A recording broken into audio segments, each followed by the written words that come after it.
আজকে আমি আপনাদেরকে নারকেলের নাড়ু বানিয়ে দেখাবো। আর এই নাড়ুটা আমি চিনি দিয়ে বানাচ্ছি। তো প্রথমে নারকেলটা আমি ফাটিয়ে নিয়েছি। তো দেখুন, এবারে নারকেলটা আমি ভালো করে কুড়িয়ে নেব। তো একটা কোড়ানি দিয়ে দেখুন নারকেলটা আমি কুড়িয়ে নিয়েছি। আর এখানে আমি একটা নারকেল দিয়েই নাড়ু বানাচ্ছি, খুব বেশি নাড়ু হবে না আমার।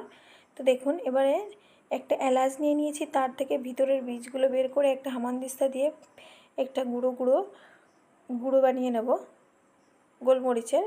তারপরে দেখুন নারকেলটার মধ্যে দিয়ে দেবো পরিমাণ মতো চিনি। যে পরিমাণ মিষ্টি খান সেই পরিমাণ চিনি দিয়ে ভালো করে এইভাবে হাত দিয়ে চটকে নিতে হবে, এতে চিনিটা তাড়াতাড়ি গলে যাবে।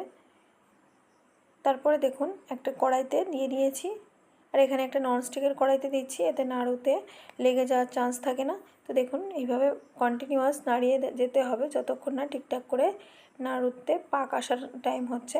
তারপরে দেখুন আমি নিয়ে নিয়েছি একটা বাটিতে সামান্য একটু গরম জল দিয়ে দিয়েছি। তারপরে দিয়ে দিচ্ছি 3 চামচ মতো পাউডার দুধ, দিয়ে গুলিয়ে দুধটাও আমি এর মধ্যে দিয়ে দেবো, এতে খুব ভালো টেস্ট আসে। আর এখানে আমি আমুলের দুধ ইউজ করছি। তো দেখুন দুধের জলটাও শুকিয়ে এসছে আর নাড়ুতে বেশ ভালো পাকও এসে গেছে। এবার এই অবস্থায় নামিয়ে নেব। তারপরে ওই গরম গরম থাকা অবস্থায় এইভাবে পাকিয়ে আমি লাড্ডুগুলো রেডি করব। তো দেখুন এক এক করে এইরকম করে 2 হাত দিয়ে এইভাবে পাকিয়ে আমার নাড়ুগুলো রেডি করছি।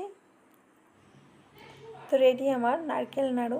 খুবই সহজভাবে দেখিয়েছি, অবশ্যই একবার ট্রাই করবেন। আর পুজোতে তো অবশ্যই আপনারা নাড়ু বানিয়েই থাকেন, এইভাবে একবার বানিয়ে দেখবেন, খুবই ভালো হয়। Thank you for watching.